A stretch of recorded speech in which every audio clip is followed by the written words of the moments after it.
Welcome to our channel. నేను రమారావి. మామూలుగా సహస్రావధానులు, శతావధానులు వాళ్ళ పేర్లు వింటుంటా ఉంటాయి. శ్రీయుతులు గరికపాటి నరసింహారావు గారు, మాడుగుల నాగపండి శర్మ గారు, పాలపర్తి శ్యామలానంద ప్రసాద్ గారు, ఇట్లా వీళ్ళంతా శతావధానం చేస్తారు, సహస్రావధానం కూడా చేస్తారు కాబోలు. అవధాన ప్రక్రియ చాలా టఫ్ అని, చాలా కష్టసాధ్యమని మనం భావిస్తాం. చాలా ఈ గొప్ప పని అది. అయితే స్త్రీలు కూడా శతావధానులు, సహస్రావధానులుగా ఉంటుంటారండి. మరీ శతం సహస్రం ఊరికే మాట వరుస కంటున్నా కానీ అవధానం చేస్తాం. 10 రకాల పనులు ఎట్ ఏ టైం చేయటం అవధానం అంటే అదే కదా. అయితే మనకి ఏ గుర్తింపు ఉండదు, మనెవరు మేకతోలు కప్పరు, గుర్తింపులు ఉండవు. కానీ ఈ అవధాన ప్రక్రియ చాలా సహజంగా మన జీవితాల్లో ఉంటూ ఉంటుంది. ఏం చేస్తాం చూద్దాం.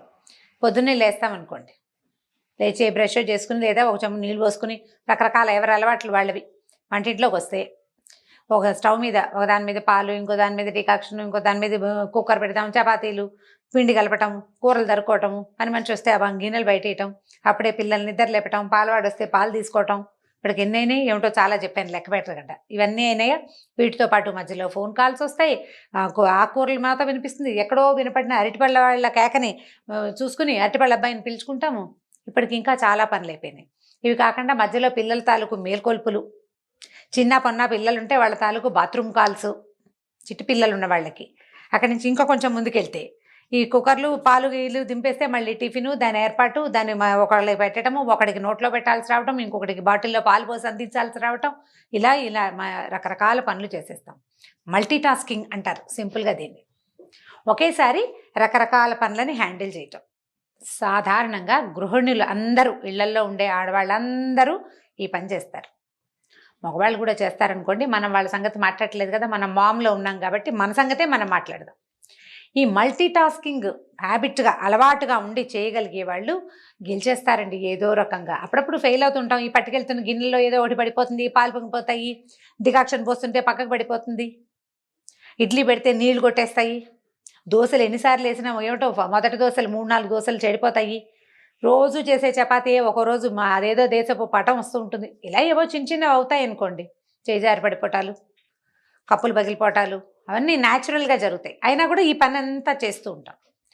ఇది ఏ ఏజ్ వాళ్ళు చేయగలుగుతారు, ఏ ఏజ్ వాళ్ళు చేయలేరు అని చెప్పడానికి వీల్లేదండి. ఈ మల్టీ టాస్కర్స్గా ఉండటం అనేది ఒక బేసిక్ ప్రజ్ఞ. జనరల్గా తల్లుల్ని చూసి పిల్లలు నేర్చుకుంటారు ఇవి. ఇప్పుడు చదువుకుంటున్న పిల్ల ఏదో గబగబా కాలేజీకి తయారవుతుంది, ఏదో స్కూలు తయారవుతుంది, అమ్మాయి ఏదో వంట చేసి పెడుతుంది, బాక్స్ ఆవిడే పెడుతుంది, జళ్ళు కూడా అమ్మాయి వేస్తుంది, లే లే లే లే నిద్ర లేపటము, నీళ్ళు బొర్లిపోతున్నాయి, బకెట్లో నీళ్ళు తిప్పేసాం, వెళ్ళని, వేడి నీళ్ళు మరిపోతున్నాయి తీసుకోమని తల్లులే పరిగెడుతూ ఉంటారు. ఈ పనులన్నీ చేయించుకున్న పిల్లలు కాస్త పెద్దవాళ్ళు అయ్యాక ఉద్యోగాల్లో చేరి, ఏ పెళ్ళిళ్ళు అయితే ఉద్యోగాన్ని పెళ్లిని చక్కగా బ్యాలెన్స్ చేసుకోగలుగుతారు. ఇలాంటి బంగారు తల్లులకు చెప్పక్కర్లా, వాళ్ళకు వచ్చు అవన్నీ. కొంతమందికి రావు చూడండి, వాళ్ళకి చెప్పాలి.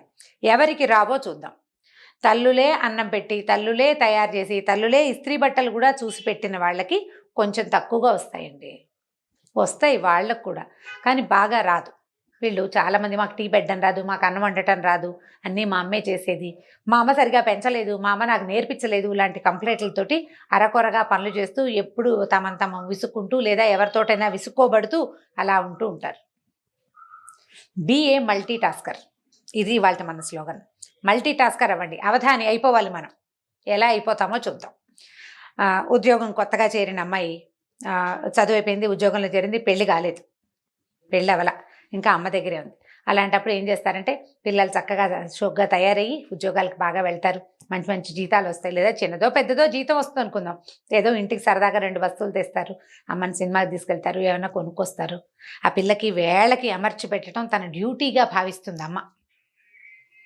డ్యూటీగా భావించి అసలే పిల్ల కష్టపడి వస్తుందని సాయంత్రానికి పిల్ల రాగానే వేడివేడిగా ఏదో అంత తినడానికి చేసి పెట్టడం, ఒక కాఫీయో టీయో ఇవ్వటం, పిల్ల రిలాక్స్ అయ్యేటట్టుగా చూడడం, అది ఏదైనా షికారుకి వెళ్తానంటే దాని ఏర్పాటు కూడా చేయటం, బట్టలు ఉతికించడం, ప్రెస్ చేయించి రెడీగా పెట్టడం, ఏదైనా కుట్లు గిట్లు ఊడిపోతే ఇమీడియట్గా ఆ కుట్లు గబగబా చేత్తోటో కాలుతోటో ఏదో రకంగా వేసేసి ఇచ్చేసి పిల్లలకి అన్ని రకాలుగా వైనంగా ఏర్పరిచే తల్లులు ఎక్కువగా ఉన్నారండి ఇవాళ రేపు, చాలా ఎక్కువగా. మగపిల్లలకి ఇలాగే చేస్తారు. నేను పిల్లకి ఎందుకని చెప్తున్నానంటే, మన మామ్స్ గురించి మాట్లాడాలి అని అనుకుంటున్నాం కాబట్టి. ఇలా అలవాటైన పిల్లలు, ఆడపిల్లలు రేపొద్దున ఒక 4-5 సంవత్సరాలు ఉద్యోగం చేశాక వివాహం చేసుకుంటారా, అప్పుడు ఈ వెనకాల అమర్చి పెట్టే అమ్మని మిస్ అవుతారు. ఎవరు అమర్చి పెట్టకపోయేసరికల్లా అన్నీ తమే చూసుకోవాల్సి రావటం కాకుండా ఈ కొత్తగా ఏర్పడిన కొత్త అదనపు బాధ్యత ఉంది కదా, వైఫ్ బాధ్యత, భార్య బాధ్యత, అది కష్టమైపోతుంది. హ్యాండిల్ చేయలేకపోతారు, విసిగిపోతారు. పైగా అవతల వాళ్ళ వాంటింగ్స్ ఎక్కువగా ఉంటాయి. అందులో అత్తవారు వాళ్ళు ఉంటే ఇక అసలు చెప్పనే అక్కర్లేదు. మా పిల్లకి అన్నీ వచ్చు, ఉద్యోగం చేస్తున్నా మా అమ్మాయి వంట చేస్తుంది, నీకు అది కూడా రాదా అంటారు. మనం పిల్ల బట్టలు ఇస్త్రీలే చూసుకోదు, అన్నీ అమ్మాయి చేసి పెట్టిన పిల్లకి అన్నం వండటము, టీ కలపటము ఎలా వస్తుంది? చచ్చి చెడి ఎలాగోలాగా నేర్చుకోవాలి. ఉద్యోగానికి 6 నెలలు సెలవు పెట్టి నేర్చుకోమంటే కుదురుతుంది? కుదరదే. సెలవులు గిలవులు కుదరవు. ఉద్యోగానికి వెళ్ళిపోవాలి. మహా అయితే 10-15 రోజులు సెలవు ఇస్తారు పెళ్ళికి. ప్రీ మ్యారిటల్ సెలవులు, పోస్ట్ మ్యారిటల్ సెలవులు అని. అంటే డెలివరీ లాగా చెప్తున్నాను అనుకోండి, కాదు, పెళ్ళికి ముందు ఏదో మెహందీ ఉంది, అది ఉంది, ఇప్పుడు అడుగుతున్నారు కదా, ఓ వారం 10 రోజులు సెలవులు తీసుకోగలుగుతారు. ఉద్యోగం వెళ్ళిపోవాలి, మరి ఇల్లు అది చేయొద్దు, అది కూడా చేయాలి. ఈ రెండింటినీ బ్యాలెన్స్ చేసుకోవడానికి ముందు నుంచే మల్టీ టాస్కింగ్ ప్రాక్టీస్ కావాలి. I think you people catch my point. మీకు సరిగ్గా అర్థమైంది అనుకుంటున్నాను. అమ్మాయిలని దీనికి రెడీ చేయండి. ఇది ఒక ప్రీ మ్యారిటల్ కౌన్సిలింగ్ లాంటిది అని అనుకోండి. అబ్బాయిలని రెడీ చేసేందుకు ఇంకొక పాయింట్ మళ్ళీ చెప్పుకుందాం. ఇది 13-14 సంవత్సరాల వయసున్న పిల్లల దగ్గర నుంచి స్టార్ట్ చేయాలండి తప్పకుండా. ఎందుకంటే ఆడపిల్లలు ఇప్పుడు ఉద్యోగాలకు వెళ్తున్నట్టే ఇంట్లో పని చేసుకోవాల్సిన అవసరం ఖచ్చితంగా ఉంది. ఆడాళ్ళు ఎందుకు పని చేయాలి ఇలాంటి ప్రశ్నలు వేసి మీ అభిప్రాయాలు మార్చుకోండి అని మాత్రం స్లోగన్స్ ఇవ్వకండి. ఈ స్లోగన్ ఇచ్చే వాళ్ళకు కూడా డెఫినెట్గా తెలుసు మీ ఇంట్లో పని మీరు చేసుకుని బయటికి రావాలి. భర్త లేకపోతే మీరు ఒకళ్ళే అయినా చేసుకోవద్దు. ఎలకాలం అమ్మ ఉంటుందా? ఎలకాలం ఎవరైనా ఉంటారా? ఉండరు. మన పని మనం చేసుకోవాలి. మనతో పాటు ఇంకొకళ్ళు ఉంటే వాళ్ళ పని కూడా చేయాలి. మనకి పిల్లలు పుడితే వాళ్ళ సంగతి కూడా చూసుకోవాలి. ఖచ్చితంగా చూడాల్సిందే. ఆడవాళ్ళు ఎందుకు చేయాలి ఇలాంటి ప్రశ్నలు వేయద్దండి, మగవాళ్ళు కూడా చేయాలి. దాని సంగతి మళ్ళీ మాట్లాడదాం.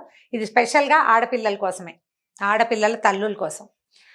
చాలా చిన్నప్పటి నుంచి 4-5 ఏళ్ల వయసప్పటి నుంచి పిల్లలకి చిన్న చిన్న పనులు అలవాటుగా మప్పండి. మా పిల్ల పని చేస్తుంది, కప్పు తీసుకెళ్ళి లోపల పెట్టమ్మా అని తాత్కాలికంగా కాదు, హాల్లో కప్పు కనపడితే కిచెన్లో పెట్టాలి అనేది ఒక ప్రాక్టీస్గా చేయించండి. ప్రాక్టీస్. చిన్న పొన్న బట్టలు మడత పెట్టుకోవటం, తన బట్టలు తను సర్దుకోవటం, తన అల్మార్ తను అరేంజ్ చేసుకోవటం. ఎలాగా? స్కూల్ వర్క్ చేస్తూనే. ఈ పని మానేసి ఆ పని చేయటం కాదు, దాంతోపాటే ఇది చెయ్యాలి.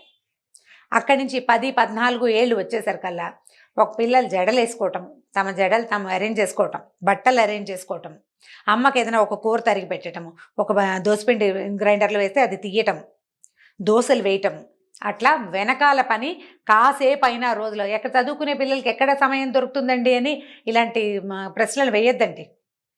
చదువుకునే పిల్లలు, పనిచేసే పిల్లలు బోల్డ్ మంది ఉన్నారు. ఇది పని నేర్చుకొని వాళ్ళకి చెప్తున్నాను. ఖచ్చితంగా మీ పని మీరు చేసుకోవాల్సిందే. మా పిల్లలు చేయరండి అని నాకు ఒక ఆవిడ ట్విన్స్ ఉన్నారు, మా వాళ్ళిద్దరు అసలు ఏ పని చేయరు, ఏదైనా పని చెప్తే పొట్లాడతారు. మా హస్బెండ్ కూడా పిల్లలకి పని చెప్తావేంటి అంటారండి, ఏం చెయ్యాలి అని అడిగారు. ఆవిడ కూడా ఇది ఆన్సరే. తండ్రుల్ని మీకు మీ పిల్లలకి మధ్యలోకి రానివద్దు, అసలు రానివ్వడానికి వీల్లేదు. పిల్లలకి పని నేర్పకపోతే వాళ్ళు అవస్థపడతారు అనే జ్ఞానాన్ని భర్తలకు ఇవ్వాలి మీరు తప్పకుండా. పనులు నేర్చుకోవాలి. ఒకటేసారి 4 రకాల పనులు చేయగలిగే కెపాసిటీ పిల్లలకి 20 సంవత్సరాలు వచ్చేసరికి వచ్చేయాలి.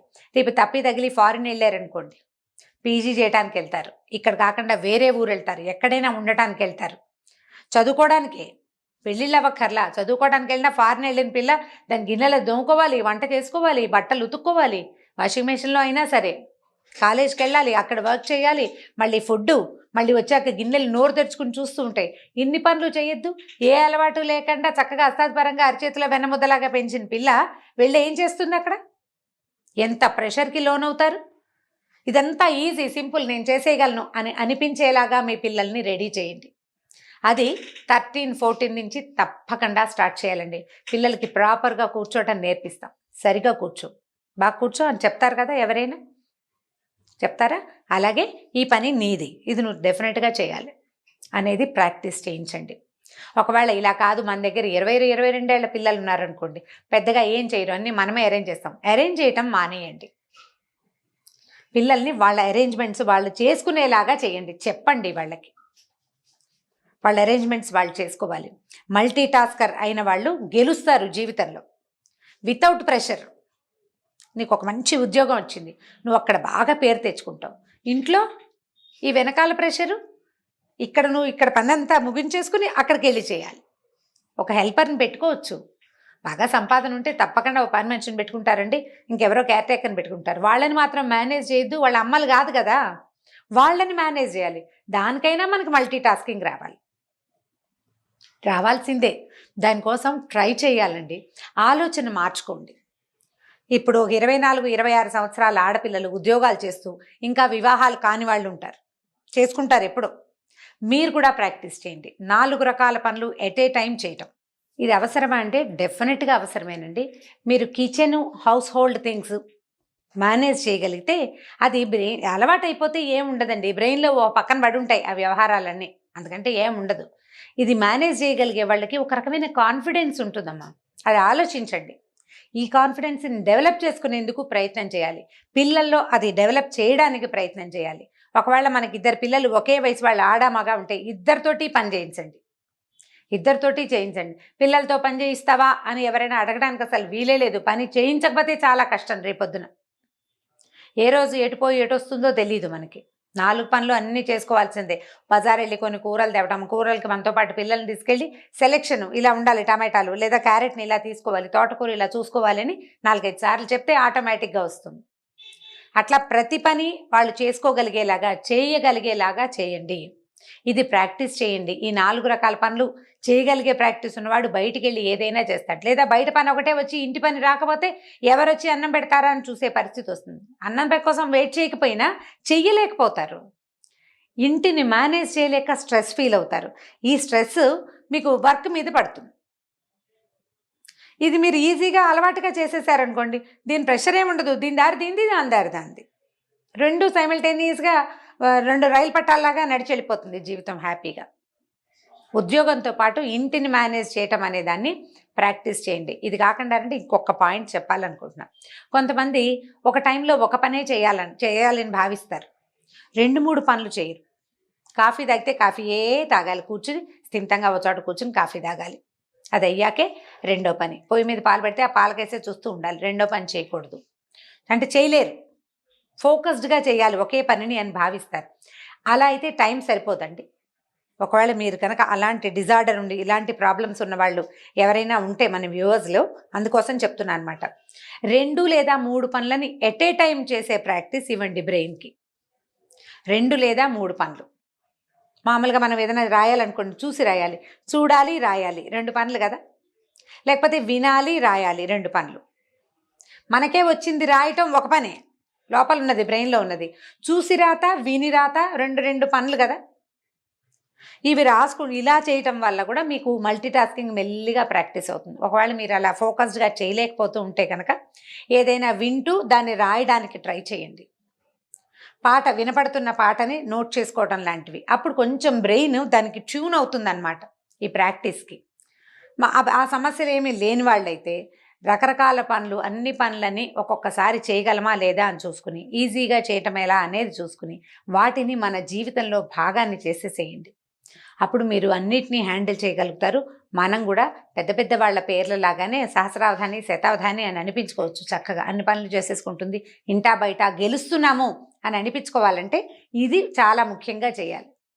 ఈ ఇంటి ప్రెషర్ వల్ల ఆఫీస్లో సరిగా హ్యాండిల్ చేయలేకపోతే మనకు అక్కడ మంచి పేరు రాదు. ఒకవేళ ఆల్రెడీ మంచి పేరు ఏదైనా ఉంటుంది, పోతుంది. జనరల్గా పిల్లలు పుట్టిన కొత్తల్లో కొంచెం ఇలా కష్టంగా అయిపోతుంది. నిద్ర సరిపోదు, పిల్లల్ని హ్యాండిల్ చేయలేకపోతాము, పెద్దవాళ్ళని హ్యాండిల్ చేయలేకపోతాము, ఇల్లు వాకిలంతా క్లమ్జీగా అయిపోతుంది వ్యవహారం. ముందు నుంచి ఈ ప్రాక్టీస్ ఉన్నవాళ్ళు కొంచెం ఈజీగా చేయగలుగుతారు. కాస్త ఈజీగా ఆలోచించి చూడండి. మల్టీ టాస్కింగ్ చాలా సులువు బై ప్రాక్టీస్ చేస్తే చాలా సులువుగా ఉంటుంది. ఇది ఆలోచించి నా జీవితంలో ఇది ఉందా లేదా, ఒకవేళ ఇది లేకపోతే దీన్ని ఇన్కల్కేట్ చేసుకోవాలి అని భావించే వాళ్ళకి ఒకటి.